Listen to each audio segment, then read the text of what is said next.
최근 신설된 중대재해처벌법에 관련한 참고할 만한 대법원 판결 및 하급심 판결 등이 없어서 질문을 드립니다. 저는 조그만 회사를 운영하는 경영자인데 소속 근로자 중 한 분이 사망하셨습니다. 중대재해처벌법 제3조에 따르면 상시 근로자가 5명 미만의 사업장에는 이 법이 적용이 되지 않는다는데 저희 회사의 경우에는 하청업체를 써서 하청업체 근로자를 포함하는지 여부에 따라서 오인 여부가 결정이 돼서 중대재해처벌법이 적용이 되는지 여부에 관해서 질의를 드립니다. 설령 중대재해처벌법이 적용되지 않는다고 하더라도 어떠한 법령 위반이 문제가 되는지 궁금하고 어떤 부분에서 변호인의 조력을 받을 수 있을지 등이 궁금합니다. 사회적으로도 굉장히 큰 이슈가 됐던 법률이죠. 중대재해처벌법 관련해서 과연 우리 사업장, 내가 운영하는 이 사업장이 법의 적용을 받는 사업장으로 볼 수가 있는지, 그렇다면 나의 책임 범위는 어느 정도가 되는지 이런 부분이 궁금해서 저에게 사연을 보내주신 것 같아요. 최근 신설된 중대재해처벌법 관련된 사연인데요. 변호사님은 좀 어떻게 보셨나요? 우선 사업장에서 근로자가 사망하게 된 점 유가족 포함 위로의 말씀을 전해드립니다. 2022년 1월 27일에 시행된 법으로서 현재 법령의 규정 및 그 해석에 관하여 여러 논란이 있습니다. 또한 그 수사 단계에서 실제로 적용되는 사례가 나타나면서 기업에서는 상당한 혼란과 공포가 있는 것으로 알고 있습니다. 네. 일단은 말씀 주신 것처럼 사실 이게 새로 신설된 법률이다 보니까 우리가 이 해석을 좀 하나하나 어떻게 해야 될지, 그리고 실제 적용이 돼서 사례들이 이제 많지가 않기 때문에 내가 어떤 사례를 좀 참고를 할 수가 있을지 많은 분들이 좀 궁금하고 답답하실 수 있을 것 같아요. 저에게 질문 주신 내용들 좀 하나하나 짚어보겠습니다. 우리가 지금까지 여러 차례 이야기한 법률, 중대재해처벌법, 어떤 법률이라고 좀 볼 수가 있을까요? 네, 간단하게 개괄적으로 설명 한번 드리겠습니다. 네. 해당 법률이 시행되기 전에는 산재 사고가 발생했을 때 현장의 안전관리자나 책임자에게 처벌을 내리는 것으로만 사안이 종료되었습니다.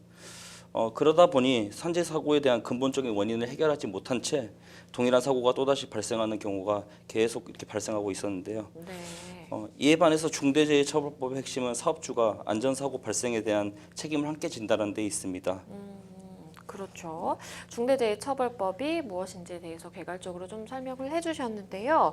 그렇다면 이제 중대산업재해가 있고 중대시민재해가 있습니다. 중대산업재해에 대해서는 바로 알겠는데 그러면 중대시민재해는 어떤 것을 의미하는 걸까요? 네, 우선 중대재해는 중대산업재해, 그다음에 중대시민재해 이렇게 있는데요. 중대산업재해는 산업재해 중에서 사망자가 1명 이상 발생했을 시, 그다음에 동일한 사고로 6개월 이상 치료가 필요한 부상자가 2명 이상 발생했거나 또 동일한 유해 요인으로 급성 중독 및 특정 직업성 질병자가 1년 이내에 3명 이상 발생한 경우를 말하고요. 중대시민재해라는 것은 특정 원료 또는 제조물, 공중이용시설 또는 공중교통수단의 설계, 제조, 설치, 관리상의 결함을 원인으로 하여 발생한 재해로서 이것 역시 사망자가 1명 이상 발생, 동일한 사고로 2개월 이상 치료가 필요한 부상자가 10명 이상 발생, 동일한 원인으로 3개월 이상 치료가 필요한 질병자가 10명 이상 발생했을 시 이게 적용됩니다. 그러면 중대재해처벌법 적용 대상 사업장은 우리가 어떤 기준을 통해서 좀 나눠볼 수가 있는지, 그리고 만약에 이러한 법률 위반 사항이 발견이 됐을 때 실제로 처벌이 되는 그 수위는 좀 어떨지 궁금한데요. 네, 우선은 적용 대상 사업장이 어떤 규모인지 제가 한번 살펴보겠습니다. 먼저 해당 법안이 적용되는 대상을 살펴보면 상시 근로자가 50인 이상의 사업장이라면 모두 해당이 됩니다. 그리고 상시 근로자가 50명 미만인 사업장은 2024년부터 시행이 되게 됩니다. 이게 지금 유예 기간을 둔 거거든요. 네.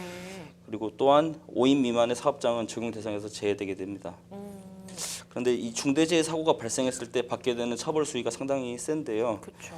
네, 안전보건 확보 의무를 위반해서 1명 이상이 사망하는 산업재해가 발생하는 경우에는 사업주와 경영 책임자에게 1년 이상의 징역 또는 10억 원 이하의 벌금형이 내려지게 됩니다. 네. 또한 그 부상 및 질병에 대해서는 7년 이하의 징역 또는 1억 원 이하의 벌금이 부과되게 됩니다. 그렇다면 우리 상담자분께서는 말씀 주신 바에 따르면은 하청업체와 같이 이제 일을 하기 때문에 하청업체를 쓰고 있기 때문에 그 업체 근로자를 포함하는지 여부에 따라서 내가 5인 이상으로 볼지 미만으로 볼지 이제 결정이 된다라는 말씀을 해주셨어요. 그러면 우리 상담자분 중대재해처벌법 적용 대상이라고 볼 수가 있을까요? 우선 중대재해처벌법 제3조는 상시 근로자가 5명 미만인 사업장의 사업주 또는 경영 책임자에게는 규정을 적용하지 않는다고 규정하고 있습니다. 근데 그 상시 근로자라는 것을 어떻게 해석할지 지금 특별한 판례가 없는데요. 그런데 이제 이걸 직접 근로계약을 체결하는지 그걸 제한적으로 봐야 될지 이런 해석의 여지가 있습니다. 가장 문제되는 게 도급인의 사업장 내에서 상시적으로 노무를 제공하는 수급인의 근로자를 도급인의 상시 근로자로 해석해야 되는지 문제가 되는데 고용노동부는 수급인의 근로자는 도급인의 상시 근로자에 포함되지 않는다는 입장입니다. 네. 이런 상담자의 사례의 경우에는 별다른 특이점이 없으면 중대재해처벌법의 적용 대상에 해당되지 않을 것으로 보여집니다.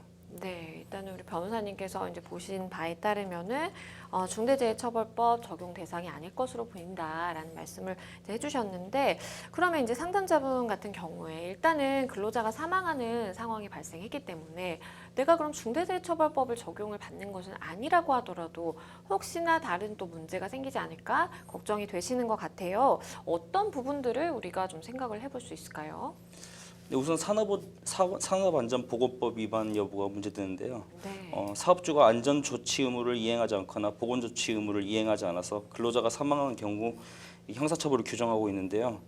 상담자의 경우 문제가 되는 것은 산업안전보건법 제38조의 안전조치 의무 위반이 있는지 여부입니다. 네. 그런데 그 산업안전보건법에 규정한 안전조치는 동법 시행령에 자세하게 규정되어 있어요. 그런데 해당 업무의 성격, 작업 장소에 따라 세부적인 안전조치 의무의 내용이 다르기 때문에 자세한 거는 한번 또 검토를 해봐야 되겠습니다. 그렇다면 지금 상담자분께서 검토해 볼 수 있는 뭐 법적인 조치라든지 아니면 뭐 어떤 대응을 해야 한다면 가장 적절한 대응은 어떤 게 있을까요? 제일 중요한 것은 이제 안전조치를 현실적으로 물리적으로 행할 수 있음을 기대 가능해야 되고 만약에 안전조치를 했으면 그런 소명 자료를 확보하시는 게 제일 중요할 테고요. 그리고 이제 안전조치를 만약에 현실적으로 이행하는 게 어려웠다라면은 그 이행하기 어려웠다는 점을 적극적으로 소명하시는 게 바람직합니다. 네, 중대재해처벌법에 대해서 사실 상담자분과 같은 여러 경영자분들이 좀 뭔가 두려움이 많으실 것 같아요. 왜냐하면 변호사님 말씀 주신 것처럼 이게 이제 처벌 수위가 굉장히 세다 보니까 혹시나 내가 뭔가 실수를 해서 잘못해서 뭔가 사건에 연루돼서 내가 중대한 처벌을 받게 되는 거 아닌가라는 걱정을 하실 수 있을 것 같은데 미리미리 조금 대비를 해본다면 어떤 것들을 생각을 해볼 수 있을까요? 네, 근로 환경에 대해서는 가장 제일 중요한 게 이제 예방인데요. 네. 지금 중대재해처벌법 위반이 돼서 그때 와서 이제 변호사를 찾게 되면 이제 상당히 힘들고요. 지금 현재 지금 사업장이 중대재해처벌법에 적용 대상인지 또 이게 산업재해가 어떤 부분이 이제 근로 환경을 구축하고 사고를 예방하기 위해서 어떤 조치를 지금 취하고 있는지 등에 대한 다각적인 검토가 필요합니다. 이런 거는 법률 전문가의 조력을 꼭 받으시길 권해드립니다. 네, 그렇다면 마지막으로 우리 상담자분께 좀 조언 주신다면 어떤 게 있을까요? 근로자의 사망 원인 그리고 산업재해에 해당하는지 여부 그리고 합의금, 합의 절차 등에 대해서 근로자의 유족 측과 소송 분쟁이 발생한 여지가 매우 큰 사안으로 보입니다. 그래서 법률 전문가의 도움을 꼭 받아보시길 권해드리겠습니다.